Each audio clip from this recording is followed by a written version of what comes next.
ഓം ശ്രീ നാരായണ പരമഗുരവേ നമഃ.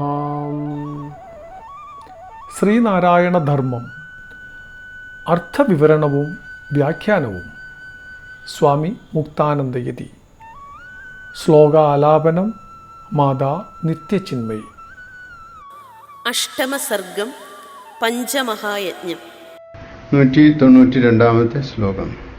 പിതൃദേവാദിധീനാം ച ജ്ഞാതേ സ്വസ്യ കൃതേപി ച യോ ധർമ്മ ക്രിയതേ നിത്യം ധർമാണാം ഉത്തമഃ സഹി.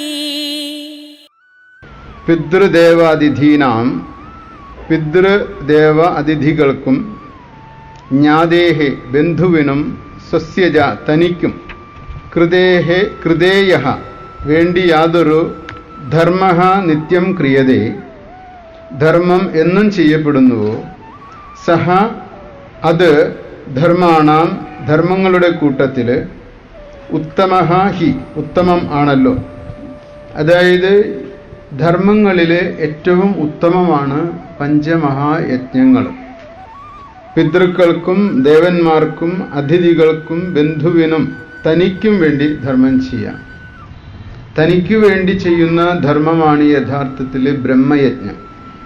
ബ്രഹ്മയജ്ഞത്തിൽ നാം ചെയ്യുന്ന ജപം, സ്വാധ്യായം മുതലായവ, വേദപാരായണം മുതലായവ ആത്മാവിൻ്റെ അഭ്യുന്നതിക്കും ഉയർച്ചയ്ക്കും വേണ്ടിയിട്ടാണ്. അതോടൊപ്പം തന്നെ പൂർവികർക്ക് വേണ്ടിയിട്ടുള്ളത് ദേവന്മാർക്ക്, അതിഥികൾക്ക്, ഭൂതങ്ങൾക്കൊക്കെ ചെയ്യുന്ന, ഭൂതങ്ങൾ എന്ന് വെച്ചാൽ ജീവികൾക്കൊക്കെ നൽകുന്ന ആ ദാനം, യജ്ഞരൂപത്തിലുള്ള ദാനം, അത് ഉത്തമമായിട്ടുള്ള ധർമ്മമാണ് എന്ന് നാം മനസ്സിലാക്കണം. അത് എന്നും ചെയ്യേണ്ടതാണ്. എന്നെങ്കിലും ഒരിക്കൽ നമുക്ക് തോന്നും, എന്തെങ്കിലുമൊക്കെ ജീവിതത്തിൽ അശുഭകരമായിട്ട് വരുമ്പോൾ ആരെങ്കിലും പറഞ്ഞു വെക്കും, ആ സമയത്ത് ഓടിപ്പോയി എന്തെങ്കിലുമൊക്കെ ചെയ്യും. അങ്ങനെ ചെയ്യുന്നത് കൊണ്ട് വലിയ കാര്യമൊന്നുമില്ല. പ്രത്യേകിച്ച് ലോകത്തിൽ നാം പ്രശ്നങ്ങൾ വരുമ്പോൾ ആദ്യം സമീപിക്കുന്നത് ജ്യോത്സ്യന്മാരെയാണ്. അപ്പോൾ ജ്യോത്സ്യന്മാർ പറയും, ഇന്ന ക്ഷേത്രത്തിൽ പോയിട്ട് ഇന്ന പൂജ ചെയ്യും. അപ്പോൾ നമ്മൾ അവിടെ പോയിട്ട് പൂജ ചെയ്യും. അതേപോലെയുള്ളൊരു ഏർപ്പാടല്ല യഥാർത്ഥത്തിൽ യജ്ഞം എന്ന് പറയുന്നത്. യജ്ഞം എന്നത് നിങ്ങളുടെ നിത്യജീവിതത്തിലെ ഒരു ചര്യയായിട്ട് മാറണത്. ഏതെങ്കിലും ഒരു ദിവസം ചെയ്യേണ്ടതല്ല, എന്നും അതൊരു ജീവിത ശൈലിയാണ്. ഭാരതീയ സംസ്കാരം ആ ഒരു ജീവിത ശൈലിയെ ആദ്യകാലം മുതൽ തന്നെ വളരെ നന്നായിട്ട് ഡെവലപ്പ് ചെയ്തെടുത്തിട്ടുണ്ട്. ഈ സംസ്കാരം ഒരു കാലത്ത് സാധാരണക്കാരുടെ അടുത്തേക്ക് ഇറങ്ങി വന്നിരുന്നില്ല. ഒന്ന്, ദാരിദ്ര്യം വളരെ അധികമായിരുന്നു സാധാരണക്കാർക്ക് കൂടെ ഉണ്ടായിരുന്ന. ഇപ്പോൾ ഒട്ടുമിക്ക വീടുകളിലും ചെന്നാൽ നമുക്ക് കാണാൻ കഴിയും, അവർക്ക് കിട്ടുന്നതിനേക്കാളും കൂടുതൽ ഭോഗങ്ങൾ എല്ലാ വീട്ടുകളിലും കാണുന്നുണ്ട്. അപ്പൊ പങ്കുവെക്കുക എന്നൊരു ശീലം ധാർമ്മിക ബോധമുള്ള ഒരാൾക്ക് ഉണ്ടാകണം. അത് ഒരിക്കലും ബന്ധുക്കൾക്കോ രക്തബന്ധുക്കൾക്കോ കൊടുക്കുന്നതല്ല യഥാർത്ഥത്തിൽ യജ്ഞം. രക്തബന്ധത്തിലുള്ള ആളുകൾക്ക് നമ്മൾ കൊടുക്കുമ്പോൾ അവരിൽ നിന്ന് തിരിച്ച് ആഗ്രഹിക്കുന്നുണ്ട്. ഒരു കല്യാണം വരുന്ന നേരത്ത്, വീട് കയറി താമസം വരുന്ന നേരത്ത് ചില ആളുകൾ ചില പ്രസന്റേഷനൊക്കെ വാങ്ങിക്കൊണ്ട് കൊടുക്കും.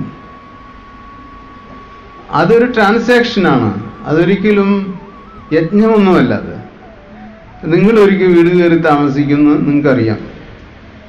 അപ്പം അതിന് മുന്നോടിയായിട്ട് എല്ലാ വീട്ടിലും കൊടുത്തിടും. അപ്പം നമ്മൾ വീട് കയറി താമസിക്കുമ്പോൾ അതൊക്കെ ഇങ്ങ് തിരിച്ചു വരും. അന്ന് 1000 രൂപയ്ക്ക് വാങ്ങിച്ച ഒരു മിക്സർ ഗ്രൈൻഡർ നമ്മൾ വീട് കയറി താമസിക്കുമ്പോൾ 5000 രൂപയായിട്ടുണ്ടാവും. പലിശ അടക്കമാണ് കിട്ടുന്നത്. ഇതെല്ലാം കണ്ടുകൊണ്ടാണ് സാധാരണ ആളുകൾ ഇതൊക്കെ ചെയ്യുന്നത്. പക്ഷെ അങ്ങനെ ചെയ്യുന്നതല്ല യജ്ഞം. യജ്ഞം എന്നത് നിങ്ങൾ തിരിച്ചൊന്നും പ്രതീക്ഷിക്കരുത്. ഭൗതികമായി പ്രതീക്ഷിച്ച് ചെയ്യേണ്ടതല്ല അതൊന്നും. അത് നിങ്ങളുടെ ആത്മാവിൻ്റെ ഒരു സ്വഭാവമായിട്ട് മാറണം. കാരണം ഭൗതികമായിട്ട് നമുക്ക് കിട്ടുന്നതിനേക്കാളും എത്രയോ വിലയുള്ളതാണ് ആത്മീയമായിട്ട് നമുക്ക് കിട്ടുന്നത്. ഭൗതികമായിട്ട് നമുക്ക് ഒരുപാട് വസ്തുക്കൾ ലഭിക്കുന്നതിനേക്കാളും ആത്മസുഖം ഉണ്ടായിക്കഴിഞ്ഞാൽ ഇതൊന്നും ഒരു വിലയില്ല. പിന്നെ ആത്മസുഖത്തിന് വേണ്ടിയിട്ട് ചിലപ്പോൾ നിങ്ങൾ ഒരിക്കൽ കേഴും ജീവിതത്തിൽ. കാരണം ഭൗതികമായതെല്ലാം നിങ്ങൾക്കുണ്ട്. എന്നാലും ആത്മാവിൻ്റെ ഉള്ളിൽ ഒരു തരം ഒറ്റപ്പെടലും ഏകാന്തതയും ഒക്കെ നമുക്ക് അനുഭവപ്പെടാൻ തുടങ്ങും. അപ്പം ഈ ഭൗതിക വസ്തുക്കൾ കൊണ്ട് എന്ത് പ്രയോജനം പിന്നെ? എന്നാൽ ആത്മസുഖം കിട്ടുകയാണെങ്കിലോ, ആത്മസുഖത്തിന് നിങ്ങൾ നിക്ഷേപങ്ങളൊന്നും മുന്നിൽ വെച്ചിട്ടില്ലെങ്കിൽ നിങ്ങൾക്ക് കിട്ടുകയില്ല. ആത്മസുഖത്തിനായിട്ട് നാം മുമ്പേ തന്നെ നിക്ഷേപങ്ങൾ ചെയ്യണം. ആ നിക്ഷേപങ്ങളാണ് യജ്ഞത്തിലൂടെ നിങ്ങളുടെ ഉള്ളിൽ സംസ്കാരമായിട്ട് മാറുന്നത്. ഈ സംസ്കാരം നിങ്ങൾ നിക്ഷേപിച്ചിട്ടില്ലെങ്കിൽ നിങ്ങൾക്ക് കിട്ടുകയില്ല. ഒരു ദിവസം ആഗ്രഹിച്ചാൽ കിട്ടുകയില്ല. അത് ദീർഘകാലത്തെ ഒരു മനോഭാവത്തിലൂടെയും ജീവിതശൈലിയിലൂടെയും സംസ്കരണത്തിലൂടെയും നിങ്ങളിൽ അത് വർദ്ധിച്ച് വർദ്ധിച്ച് വരുന്നതാണ്. അതുകൊണ്ടാണ് പറയുന്നത്, പിതൃക്കൾക്കും ദേവന്മാർക്കും അതിഥികൾക്കും ബന്ധുവിനും തനിക്കും വേണ്ടി യാതൊരു ധർമ്മം ചെയ്യപ്പെടുന്നുവോ അത് ധർമ്മങ്ങളുടെ കൂട്ടത്തിൽ ഉത്തമം ആണല്ലോ. ഉത്തമ ധർമ്മങ്ങളാണ് ഈ യജ്ഞം എന്ന് പറയുന്നത്. അടുത്ത ശ്ലോകം. പാപഭീത്യാ പക്വമന്നം വിഭജ്യ ഗൃഹിണോഷ്ണതഃ കദാപ്യപത്യവിച്ഛേദോ ന ജായേത സുചേതസഃ.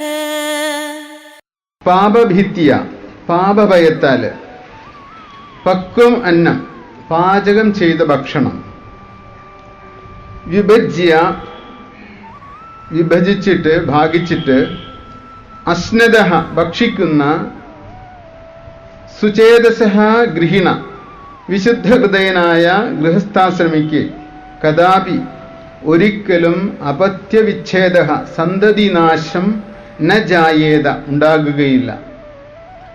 എത്ര വലിയ ഒരു തത്വം, രഹസ്യം ഗുരു പറഞ്ഞു തരുന്നത് നോക്കൂ. അതായത് നിങ്ങൾ ഭക്ഷണം പാചകം ചെയ്തു കഴിഞ്ഞാൽ, ഈ ഭക്ഷണം ഒരു നിമിത്തം, ഭക്ഷണം ഒരു ഉദാഹരണം മാത്രമാണ്, എന്തും തന്നെ പറയുന്നത്. ഭക്ഷണം പാചകം ചെയ്തിട്ട് ആ ഭക്ഷണം വിഭജിക്കുക എന്ന് പറഞ്ഞാൽ എല്ലാവർക്കും സങ്കല്പത്തിൽ കൊടുക്കണം. ഈശ്വരന്, പിതൃക്കൾക്ക് എല്ലാവർക്കും സങ്കല്പിച്ച് കൊടുക്കണം. അതാണ് വിഭജ്യ എന്ന് പറയുന്നത്. വിഭജിച്ചിട്ട് കൊടുക്കണം. അങ്ങനെ വിഭജിച്ച് എല്ലാവർക്കും, ജീവികൾക്ക്, പ്രകൃതിക്ക് ഒക്കെ കൊടുക്കാം. നാം പാചകം ചെയ്യുന്നത് ഒരാളല്ലേ ഉള്ളൂ, രണ്ടാളല്ലേ ഉള്ളൂ, ഒരു ഗ്ലാസ് അരിയിട്ടാൽ മതി എന്ന് പറയും. രണ്ടാളല്ല, അപ്പുറത്തിപ്പുറത്തൊക്കെ ജീവികളുണ്ട്. ഒരര ഗ്ലാസ് കൂടി കൂടുതലിട്ടേക്കാം. ഒരു അതിഥി വന്നാല അതൊക്കെ കിടക്കട്ടെ, അല്ലെങ്കിൽ ജീവികളുണ്ടല്ലോ ഇവിടെ എന്ന് വിചാരിക്കണം.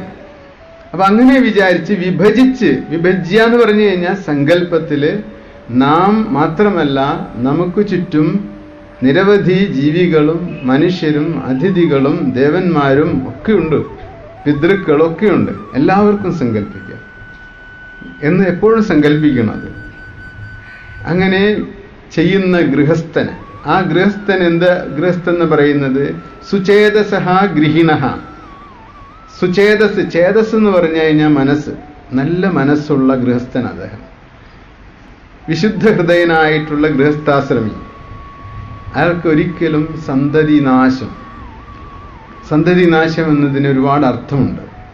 അപത്യം എന്ന് പറഞ്ഞ സന്തതി, വിച്ഛേദ ഇല്ല, വിച്ഛേദിച്ചു പോകാം, ഉണ്ടാകുകയില്ല. മക്കൾ ഒരിക്കലും ആ മാതാപിതാക്കളെ തള്ളിപ്പറയില്ല. രണ്ടാമത്, മക്കൾ നശിച്ചു പോവുകയില്ല, മക്കൾ മരിച്ചു പോവുകയില്ല, അകാലത്തിൽ മരിക്കുകയില്ല, മക്കൾ നശിച്ചു പോവുകയില്ല, ദുർഗതിയെ പ്രാപിക്കുകയില്ല. കാരണം എന്താ? അവര് നന്മയുടെ ഭാഗമായിട്ട് ജീവിച്ച ദമ്പതിമാരാണ്. അവർക്കുപരിയായിട്ട് വലിയ ഒരു ജീവിതത്തിൻ്റെ ഭാഗമായിട്ട് ജീവിച്ചവരാണ്. അതിൽ നിന്ന് ഈ മക്കൾക്ക് ഒരുപാട് വാല്യൂസ്, മൂല്യങ്ങൾ കിട്ടിയിട്ടുണ്ട്. മക്കൾ മനസ്സിലാക്കുന്നു എൻ്റെ അച്ഛനും അമ്മയും വലിയ മനസ്സുള്ളവരാണ്, അവരെ വേദനിപ്പിക്കുന്നത്, അവരെ ദുഃഖിപ്പിക്കുന്നത് ഒരിക്കലും ശരിയല്ല എന്ന് മക്കൾക്ക് മനസ്സിലാകും. അതുകൊണ്ട് അപത്യവിച്ഛേദ, സന്തതി നാശം അവർക്കുണ്ടാകില്ലൊരിക്കലും എന്ന് പറയുന്നു. അപ്പം നമ്മൾ മക്കൾ നന്നാവാൻ വേണ്ടിയിട്ട് പല ആളുകളും എന്തെല്ലാം കാണിച്ചു കൂട്ടുന്നവിടെ. മക്കൾ നന്നാകുന്നതിന് മുമ്പ് നമ്മൾ നന്നായാൽ മതിയില്ലേ? ആണ് ഗുരു പറയുന്നത്. മക്കളെ നന്നാക്കാൻ ശ്രമിക്കരുത്, ഒരിക്കലും മക്കളെ നന്നാക്കാൻ ശ്രമിക്കരുത്. കാരണം നാം നന്നായാൽ മക്കൾ നന്നാവും. മക്കളെ നന്നാക്കാൻ നമ്മൾ ശ്രമിക്കുമ്പോൾ നാം എടുക്കുന്നൊരു സ്റ്റാൻഡ് എന്താണെന്നറിയാമോ? നമ്മൾ പൂർണ്ണരാണ്. ഭാര്യയും ഭർത്താവും പറയുന്നു പെർഫെക്റ്റ് അച്ഛനും അമ്മയുമാണ് ഞങ്ങൾ, മക്കൾ മാത്രം മോശക്കാരാണ് എന്നാണ് അവരെടുക്കുന്ന സ്റ്റാൻഡ്. അതൊരിക്കലും ശരിയായ സ്റ്റാൻഡല്ല. ഒരു അച്ഛനും അമ്മയും തങ്ങൾ പെർഫെക്റ്റ് ആണെന്ന് വിചാരിക്കാതെ മക്കളെ നന്നാക്കാൻ ശ്രമിക്കുന്നത് അബദ്ധം. അവർ നമ്മളെക്കാളും മെച്ചപ്പെട്ട ജീവിതം ജീവിക്കുന്നവരായിരിക്കും. എന്നാലും അച്ഛനും അമ്മയും പറയും അവർ ഒന്നിനും കൊള്ളാത്തവരാണ്. അങ്ങനെ ചെയ്യരുത്. ഗൃഹസ്ഥ ആശ്രമിയുടെ ധർമ്മം നല്ലവണ്ണം അനുഷ്ഠിക്കുന്ന ഒരു മാതാവിനും പിതാവിനും മക്കളാലുള്ള ദുഃഖമോ ദോഷമോ നാശമോ ഒന്നും ഉണ്ടാകില്ല. ആ കാര്യം ഗുരു ഇവിടെ ഉറപ്പ് തരുന്നു. ഗൃഹസ്ഥോ ധീരധീ സ്വസ്യ ധർമാന്ന പ്രച്യുതോ യദി തത്രൈവ നിരതഃ സർവ യതീനാം മുഖ്യ ഏവ സഹ. ധീരധീഹി, ധീരമതിയായ ഗൃഹസ്ഥാശ്രമി സ്വസ്യ, തൻ്റെ ധർമാത്, ധർമ്മത്തിൽ നിന്ന്, ന പ്രച്യുത, വ്യതിചലിക്കാത്തവനും, സഹ അവൻ, തത്ര ഏവ നിരതഃ യതി, ധർമ്മത്തിൽ, അവൻ ധർമ്മത്തിൽ തന്നെ നിരതനും ആണെങ്കിൽ, സർവയതീന, സർവമുനികൾക്കും മുഖ്യ ഏവ, മുഖ്യനാണ് അവൻ, യതി തുല്യനാണെന്ന് സാരം. അതായത് ഗൃഹസ്ഥാശ്രമി അവൻ്റെ ധർമ്മത്തിൽ 100% ഉറച്ചിരുന്നു കഴിഞ്ഞാൽ അവനോളം പോരുന്നൊരു യതി ഈ ലോകത്തിൽ, സന്യാസിയും ലോകത്തിലില്ല എന്നാണ് പറയുന്നത്. അവ സന്യാസത്തെ പോലും വെല്ലുന്ന ഒന്നാണ് ഗാർഹസ്ഥ്യ ആശ്രമം. ഗാർഹസ്ഥ്യ ആശ്രമത്തിൽ അവൻ്റെ ധർമ്മത്തിൽ നിന്ന് വ്യതിചലിക്കാൻ പാടില്ല. ന പ്രച്യുത എന്ന് പറഞ്ഞാൽ വ്യതിചലിക്കരുത്. ധർമാത് ന പ്രച്യുത, അവൻ അതിൽ തന്നെ നിരതനാകണം, 100% അതിൽ തന്നെ. അവൻ്റെ ധർമ്മം എന്തോ ആ ധർമ്മത്തിൽ നിരതമാകണം. അവൻ സർവമുനികൾക്കും, സർവയതീന മുഖ്യ ഏവ. കാരണം ധീരനായ ഒരു വ്യക്തിക്ക് മാത്രമാണ് ധർമ്മത്തിൽ ഉറച്ചു നിൽക്കാൻ കഴിയുള്ളൂ. അതുകൊണ്ടാണ് ധീരധീഹി ഗൃഹസ്ഥ എന്ന് പറയുന്നത്. ധീരമതിയായിട്ടുള്ള ഗൃഹസ്ഥൻ തൻ്റെ ധർമ്മത്തിൽ നിന്നും ന പ്രച്യുത, വ്യതിചലിക്കുന്നില്ല. അവൻ സർവയതീന, അവൻ മുഖ്യനായിട്ട് വരുന്നു. പുരാണത്തിൽ വളരെ പ്രസിദ്ധമായ ഒരു കഥ, കൗശികൻ എന്ന ഒരു ബ്രാഹ്മണൻ, അദ്ദേഹം ഒരു ദിവസം ഗൃഹം വിട്ടിറങ്ങി. അദ്ദേഹം തപസ് അനുഷ്ഠിക്കാനായിട്ടൊരു കാട്ടിൽ പോയി. കാട്ടിലിരുന്ന് അദ്ദേഹം ദീർഘകാലം തപസ് അനുഷ്ഠിച്ചു. തപസ്സിലൂടെ അസാധാരണമായ ശക്തിയും സിദ്ധിയും നേടാമെന്ന് അദ്ദേഹം ആഗ്രഹിച്ചു. അങ്ങനെ ഒരു ദിവസം അദ്ദേഹം ധ്യാനിച്ചിരിക്കുന്ന സമയത്ത് താനിരിക്കുന്ന മരത്തിൻ്റെ മുകളിൽ ഒരു വെള്ളക്കൊറ്റി വന്ന് ഇരുന്നു. ആ കൊക്ക് മുനിയെക്കുറിച്ചൊന്നും അധികം ചിന്തിച്ചില്ല. താഴെ മുനിയിരിക്കുന്നുണ്ടെന്നുള്ള കാര്യമൊക്കെ. അത് അതിൻ്റെ മുകളിലിരുന്നു കൊണ്ട് കാഷ്ടിച്ചു. അത് മുനിയുടെ തലയിൽ വന്ന് വീണു. മുനി ധ്യാനത്തിൽ നിന്ന് ഉണർന്നു. നോക്കിയപ്പോൾ ഒരു വെള്ളക്കൊറ്റി ഇരിക്കുന്നു. മുനിയുടെ ഉള്ളിൽ കോപം ഇരച്ചു കയറി. കണ്ണുകൾ ചുമന്നു. ദേഷ്യം കൊണ്ട് ആ മുനി ആ വെള്ളക്കുറ്റിയെ നോക്കി.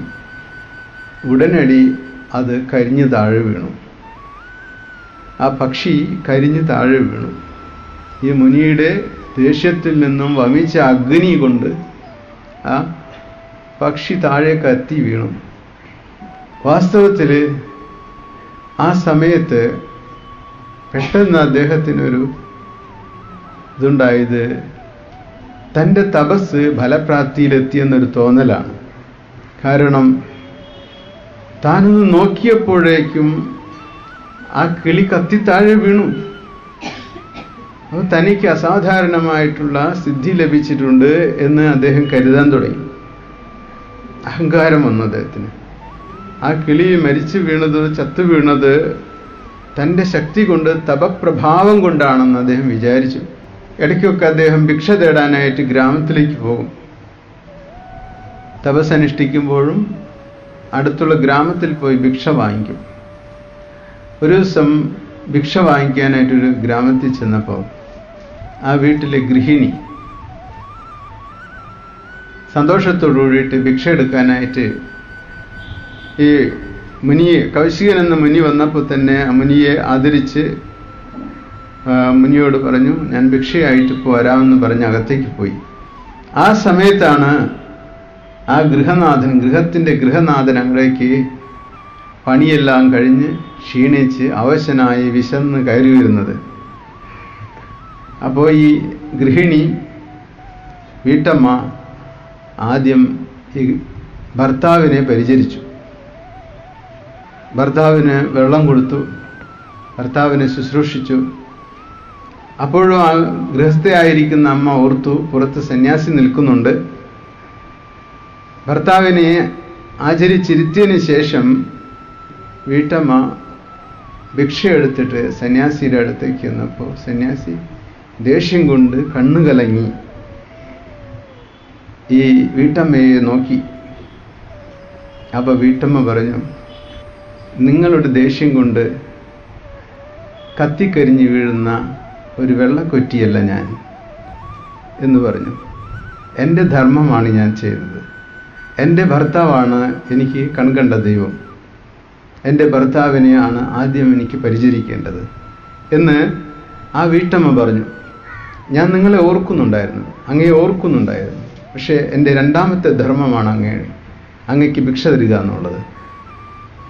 അതുകൊണ്ട് എന്നെ നോക്കി പേടിപ്പിക്കരുത്, ഞാനൊരു വെള്ളക്കൊറ്റിയല്ല എന്ന് പറഞ്ഞു. അപ്പോൾ സന്യാസിക്ക് ആ താപസനായിരുന്ന കൗശികന് തോന്നി, അസാധാരണ ശക്തിയുള്ള ഒരു വീട്ടമ്മയാണല്ലോ ഇത്. ആ വെള്ളക്കുറ്റിയെക്കുറിച്ച് എങ്ങനെ അറിഞ്ഞു?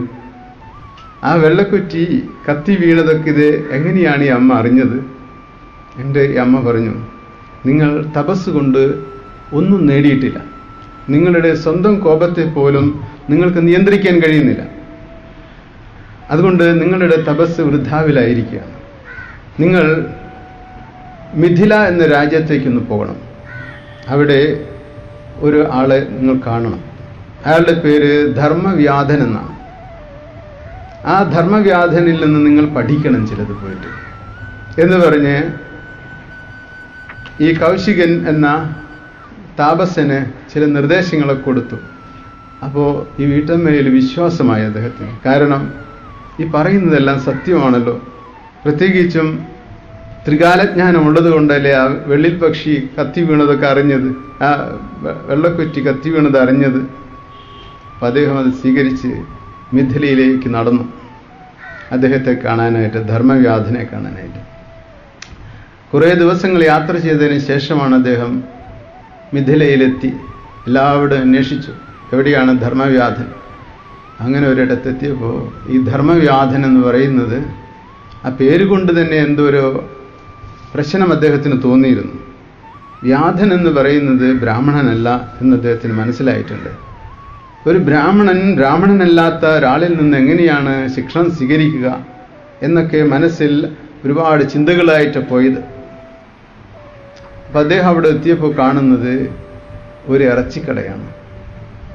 ആ ഇറച്ചിക്കടയിൽ ഇറച്ചി തൂക്കിയിട്ടിരിക്കുന്നു. ആളുകൾ നിരവധി അവിടെ കൂടിയെന്നിരിക്കുകയാണ് ഇറച്ചി വാങ്ങിക്കാനായിട്ട്.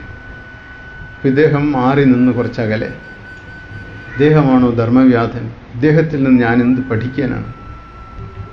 ഈ ധർമ്മവ്യാധനാകട്ടെ ഇറച്ചി കച്ചവടം നടത്തുന്ന ആ തിരക്കിലിങ്ങനെ വ്യാപൃതമായിരിക്കുന്നതിനിടയിലും അകലെ നിൽക്കുന്ന ഈ കൗശികനെ കണ്ട് കൗശികനോട് പറഞ്ഞു, ഞാൻ കുറച്ച് തിരക്കിലാണ്, കുറച്ചുകൂടി എനിക്ക് എൻ്റെ ധർമ്മം ചെയ്യാനുണ്ട്, അതിന് ശേഷം ഞാൻ അങ്ങോട്ട് വരാം എന്ന് പറഞ്ഞ് അദ്ദേഹം വീണ്ടും കച്ചവടം നടത്തിക്കൊണ്ടിരുന്നു.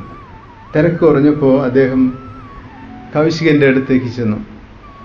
നിങ്ങൾ വിചാരിക്കുന്നുണ്ടാവും, കൗശികനോട് പറയുകയാണ്, ഈ ഇറച്ചി വിൽപ്പനക്കാരനിൽ നിന്ന് എന്തെങ്കിലുമൊക്കെ എന്താണ് നിങ്ങൾക്ക് പഠിക്കാനുള്ളത് എന്ന്. വാസ്തവത്തിൽ എൻ്റെ അച്ഛനും എൻ്റെ അച്ഛൻ്റെ അച്ഛനും ഒക്കെ ചെയ്തിരുന്ന ഒരു പണിയായിരുന്നത്. ഞാനത് ചെയ്യുന്നു. ഞാൻ ഇറച്ചി കഴിക്കുകയില്ല ഒരിക്കലും. ഇത് വേടന്മാരുടെ കയ്യിൽ നിന്ന് കിട്ടുന്ന ഇറച്ചിയാണ്. ഇത് വിൽക്കുന്നത് എൻ്റെ തൊഴിലാണ്. ഞാനത് ചെയ്തു പോരുന്നു. അത് സന്തോഷത്തോടുകൂടി ചെയ്യുന്നു. എനിക്കിതിൽ പ്രത്യേക മമതയൊന്നുമില്ല, ഒരാസക്തിയില്ല. നിർമ്മമനായിട്ടാണ് ഞാനിതെല്ലാം ചെയ്യുന്നത്. ഇതെൻ്റെ ധർമ്മമായതുകൊണ്ട് ഞാൻ ചെയ്യുന്നു. എനിക്ക് മോക്ഷമാണ് എൻ്റെ ലക്ഷ്യം, സന്യാസമാണ് എൻ്റെ ലക്ഷ്യം എന്ന് പറഞ്ഞ് അദ്ദേഹം കൗശികനെ തൻ്റെ വീട്ടിലേക്ക് ക്ഷണിച്ചു. വീട്ടിൽ കൊണ്ടുപോയപ്പോൾ അദ്ദേഹത്തിൻ്റെ ഭാര്യ അദ്ദേഹത്തെ സൽക്കരിച്ച് ഇരുത്തി. പിന്നെ ധർമ്മവ്യാധൻ ഈ കൗശികന് ഒരുപാട് ഉപദേശങ്ങൾ കൊടുത്തു. ധർമ്മമാണ് ഏറ്റവും വലുത്. ധർമ്മത്തിൽ നിങ്ങൾക്ക് സംഘം ഉണ്ടാകാൻ പാടില്ല.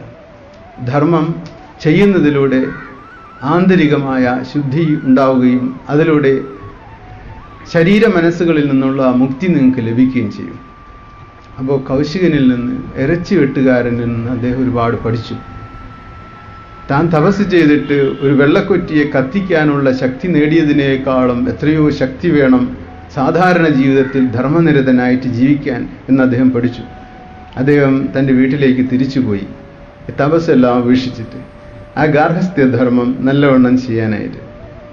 ഗാർഹസ്ഥ്യം എന്ന് പറയുന്നത് അത്ര മോശമല്ല. ഗുരുവും പറയുന്നത് തന്നെയാണ്, ഗാർഹസ്ഥ്യം എന്നത് ഒരു യതിയേക്കാളും ശക്തി വേണ്ടതാണ് അവിടെ ജീവിക്കാനായിട്ട്. അവിടെ ധർമ്മത്തിൽ ഉറച്ചു നിൽക്കണം. എങ്കിൽ മാത്രമേ നമുക്ക് അതിൽ നിന്ന് ഒരുപാട് ശക്തി കിട്ടും, ആത്മശുദ്ധി കിട്ടും, ആത്മവിശ്വാസം കിട്ടും.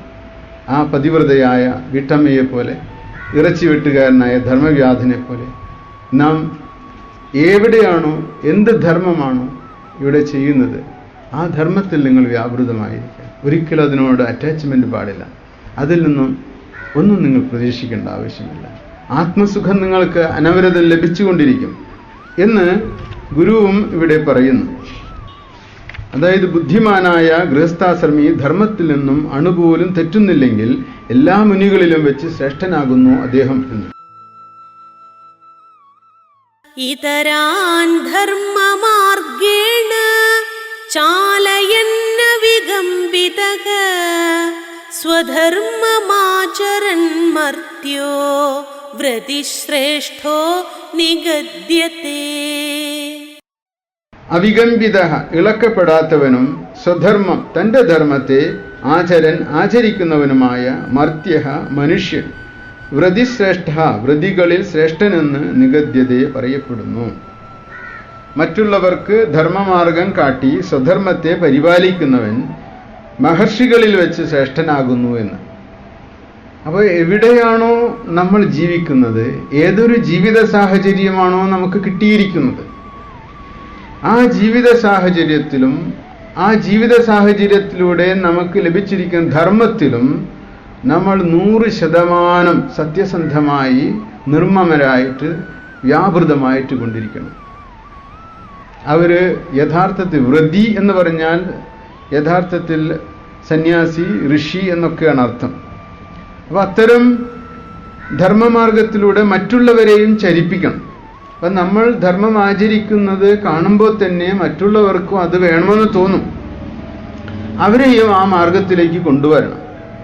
അങ്ങനെ ചെയ്യുന്ന മനുഷ്യൻ, ഈ സമൂഹത്തിൽ അത്തരം മനുഷ്യരുണ്ടാകുകയാണെങ്കിൽ അയാൾ യഥാർത്ഥത്തിൽ വലിയ ഒരു മനുഷ്യനാണ്. അദ്ദേഹത്തെ അങ്ങനെയുള്ള ആളുകൾ സമൂഹത്തിലുണ്ടാകും, ഗാർഹസ്ഥ്യ ജീവിതത്തിലും കാണും. അപ്പോൾ ഗാർഹസ്ഥ്യ ജീവിതത്തിൽ നിങ്ങൾക്ക് ഒരു യതിയേക്കാളും ശ്രേഷ്ഠനാകാൻ കഴിയുന്നത് സ്വധർമ്മ ആചരണം കൊണ്ടാണ്. കർമ്മത്തിൽ നിന്ന് ഓടി രക്ഷപ്പെട്ടല്ല. നിങ്ങൾ ചെയ്യുന്ന കർമ്മത്തിൽ 100% വ്യാപൃതനാവുകയും എന്നാൽ അതിൽ നിർമ്മമനായിരിക്കുകയും അത് ലോകോപകാരപ്രദമായിട്ട് തീരുകയും ചെയ്യണം. മറ്റുള്ളവർക്കും ആ ധർമ്മത്തെ എത്തിച്ചു കൊടുക്കണം. അങ്ങനെ ചെയ്യുന്ന വ്യക്തി അത് വ്രതി എന്ന് പറഞ്ഞ നിഷ്ഠയുള്ള ജീവിതം നയിക്കുന്ന ഒരു വ്യക്തി അവരിൽ ശ്രേഷ്ഠനായിട്ട് തീരുന്നു. 196 ഗാർഹസ്ഥ്യമുത്തമോ ധർമ്മോ യദി സർവോപകാരകഃ അപകാരപരം തച്ചേത് അധർമ്മ ഇതി കഥ്യത്തെ. ഗാർഹസ്ഥ്യം ഗൃഹസ്ഥാശ്രമം സർവോപകാരകഃ യദി എല്ലാവർക്കും ഉപകരിക്കുന്നതാണെങ്കിൽ ഉത്തമഃ ധർമ്മഃ ഉത്തമമായ ധർമ്മമാകുന്നു. അത് അപകാരപരം ചെയ്ത് അത് അപകാരം ചെയ്യുന്നതാണെങ്കിൽ ഉപദ്രവം ചെയ്യുന്നതാണെങ്കിൽ അധർമ്മഃ ഇതി കഥ്യതേ അധർമ്മം എന്ന് പറയപ്പെടുന്നു. ഒരു ഗൃഹസ്ഥാശ്രമി എല്ലാവർക്കും ഉപകാരമുണ്ടാകുന്ന രീതിയിൽ തൻ്റെ ജീവിതം നയിക്കുന്നുണ്ടെങ്കിൽ അദ്ദേഹം ഉത്തമമായ ഒരു ജീവിത ധർമ്മത്തിൽ ഇരിക്കുന്ന ഒരാളാണ്. ഇത് തൻ്റെ ജീവിതം കൊണ്ട് മറ്റുള്ളവർക്ക് ഉപദ്രവമുണ്ടാക്കുന്ന ആളുകളുണ്ട്. അവർ അധർമ്മമാണ് ചെയ്യുന്നത്. അധർമ്മം പാപത്തെ ഉണ്ടാക്കും. പാപം എന്നത് നമുക്ക് കാണാൻ കഴിയുന്ന ഒരു വസ്തുവല്ല. എന്നാൽ കാലക്രമത്തിൽ പാപം അഴുകുകയും പാപം ദുഃഖമായിട്ട് തീരുകയും ചെയ്യും. പുണ്യം പഴുത്ത് നല്ല സുഗന്ധമുള്ള പഴമായിട്ട് തീരും. പുണ്യത്തിന് നമുക്ക് സുഖം നൽകാനാണ് കഴിയുന്നത്, പാപത്തിന് ദുഃഖത്തെയാണ് നൽകാൻ കഴിയുന്നത്. ഓരോരുത്തരിലും ഇരിക്കുന്ന പാപസംസ്കാരവും പുണ്യസംസ്കാരവും ഇത് വ്യക്തികളിൽ സമ്മിശ്രമായിട്ടിരിക്കുന്നുണ്ട്. അതുകൊണ്ടാണ് നാം ചിലപ്പോൾ ദുഃഖിക്കുന്നതും ചിലപ്പോൾ സന്തോഷിക്കുന്നതും. ചില പ്രത്യേക സമയങ്ങളിൽ സാഹചര്യങ്ങളിൽ പാപസംസ്കാരം ബഹിർഗമിക്കുകയും ആ പാപസംസ്കാരം ദുഃഖമായിട്ട് പരിണമിക്കുകയും ചെയ്യും. അതേസമയം പുണ്യസംസ്കാരം ബഹിർഗമിക്കുമ്പോൾ സന്തോഷമായി ആഹ്ലാദമായിട്ട് തീരുന്നു. അപ്പോൾ വ്യക്തികളുടെ ആന്തരികതയിൽ വാസനയിൽ പുണ്യപാപ സംസ്കാരങ്ങൾ സമ്മിശ്രമായിട്ട് കലർന്നിരിക്കുന്നുണ്ട്. അപ്പം നാളെ ബഹിർഗമിക്കേണ്ട പുണ്യപാപ സംസ്കാരം ഇന്ന് ബഹിർഗമിക്കുകയില്ല. പ്രാരബ്ധം അങ്ങനെയാണ് ഒരു വ്യക്തിയിലിരിക്കുന്നത്. 5 വർഷം കഴിഞ്ഞ് ബഹിർഗമിക്കേണ്ട പാപ സംസ്കാരം ഈ വർഷം ഉണ്ടാകുകയില്ല. അത് അടുക്കുകളായിട്ടാണ് ഇരിക്കുന്നത് ഓരോരുത്തരിലും. അതുകൊണ്ടാണ് ആയുസ് നമുക്ക് നൽകിയിരിക്കുന്നത്. അപ്പോൾ ഓരോ ഘട്ടത്തിലും ഈ പുണ്യപാപ സംസ്കാരം അത് പുറത്തു വരുന്നത് പ്രത്യേക സമയത്താണ്, സാഹചര്യത്തിൽ. അപ്പോൾ ആ സാഹചര്യങ്ങളൊക്കെ ഈ പുണ്യപാപ സംസ്കാരങ്ങൾ പുറത്തു വരാനായിട്ട് സമാഗതമായിക്കൊണ്ടിരിക്കും. എല്ലാതും നമ്മുടെ ചുറ്റും അണിനിരന്നുകൊണ്ടിരിക്കും. എന്തിനു വേണ്ടിയിട്ട്? ഈശ്വരൻ തന്നെ അണിനിരത്തും. അതായത് നമ്മളിലെ പുണ്യത്തെ പുറത്തു കൊണ്ടുവരാനും പാപത്തെ പുറത്തു കൊണ്ടുവരാനും വേണ്ടിയിട്ട് നമ്മുടെ ചുറ്റുപാടുകളെ പോലും മാറ്റിമറിക്കും. ഇതാണ് ലോകത്തിൽ നടക്കുന്നത്. നമുക്കിത് സൂക്ഷ്മമായിട്ട് കാണാൻ കഴിയുകയില്ല. അതുകൊണ്ടാണ് ചില പ്രശ്നങ്ങൾ ദുഃഖങ്ങളൊക്കെ ഉണ്ടാകുമ്പോൾ നാം അത് കാരണമാണ്, ഇത് കാരണമാണ്, മറ്റേത് കാരണമാണെന്നൊക്കെ നമ്മൾ കണ്ടെത്തുന്നത്. യഥാർത്ഥത്തിൽ എന്താണ്? നമ്മളുടെ പ്രാരബ്ധത്തിൽ ആ പുണ്യപാപ സംസ്കാരം അന്തർലീനമായിരിക്കുന്നുണ്ട്. അത് പുറത്തേക്ക് വരുമ്പോൾ ചിലപ്പോൾ അടുത്തുള്ളവർ അകന്നു പോവും, അകലെയുള്ളവർ അടുത്തു വരും.